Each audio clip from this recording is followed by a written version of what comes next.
I think we're all excited for book 9.5 of Keeper of the Lost Cities.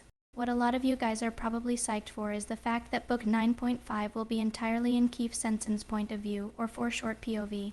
For those of you a little confused on when book 9.5 takes place, book 9.5 takes place in between book 8.5 and 9, respectively called Unlocked and Stellar Lune. Book 9.5 recounts the adventure Keefe had endured while staying in the Forbidden Cities when he was having yet again one of his rather useless mental breakdowns.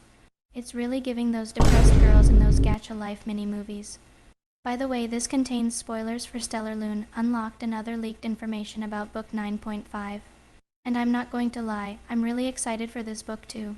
But if you've seen my older community posts, it's pretty evident on what I feel about this book. But first, let's address this cover, which sparked some mixed reactions. Okay, first of all, what the Sigma is on this cover. He needs to stop mewing so hard and put some conditioner in that crusty hair. It's as if he put mayonnaise in his hair and let it dry, please. Isn't that supposed to be your defining attractive trait? You're not Big Ed. And last time I checked, another one of your defining traits should be your handsomeness, but I don't think I can see it in this cover anywhere. It's like if I typed beautiful blonde boy in an AI generator, but it screwed it up so bad it looks like Ryan Gosling had a twin that he half absorbed in the womb.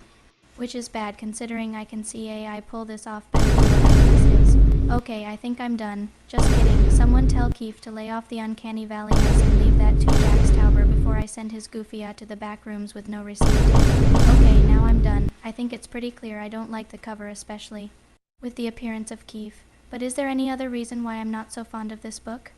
Yeah, that's not a question. I know exactly why.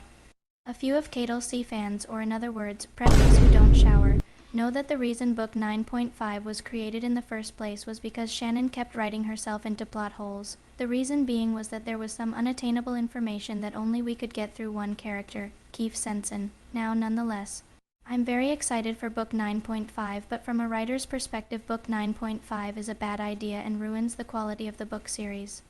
I could be here all day, so let's first discuss why I don't think book 9.5 is a good idea from a writer's perspective.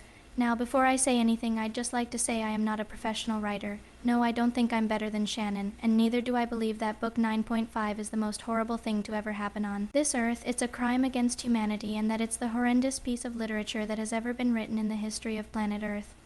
Pretty sure any book by the author of Twilight can take the crown for that. One of the biggest reasons I think book 9.5 lessens the quality of the overall series is because it slows down the narrative, overall making it choppier and harder to adapt to for proof. Let's look at the last line of Elysian and compare it to the first line of book 9.5, which was leaked by Shannon on her Instagram. And I am the power source you are looking for was the last line of book 9, while the first line of book 9.5 is okay, now what? Seems like a story, right? A puzzle piece.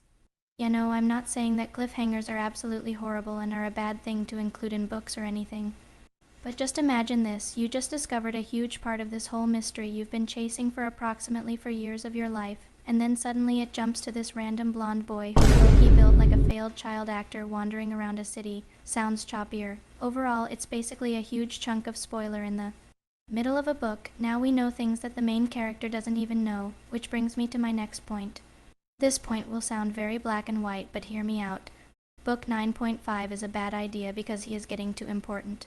I know that sounds like the most evil, horrible thing you've ever heard, but don't worry, I'll elaborate.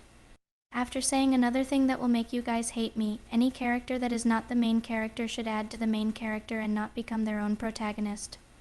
Keefe is becoming too independent and also too important. You're telling me the only way to advance the main plot is to get an entire book in a different perspective.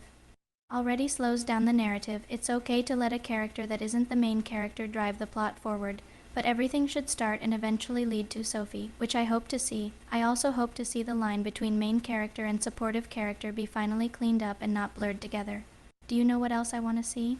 These characters have more page time, please, Shannon, please. In conclusion, Keefe shouldn't need his own book because it makes the series choppier, slows down the narrative, and also blurs the line between main character and support character. Of course, I'm sure that my rating of book 9.5 will go up when it's actually released and when I get to read it. But for now, this is what I think of the book so far. I highly encourage you all to let me know your guys' opinions and encourage you to drink some orange juice. Hope to see you guys in the next one.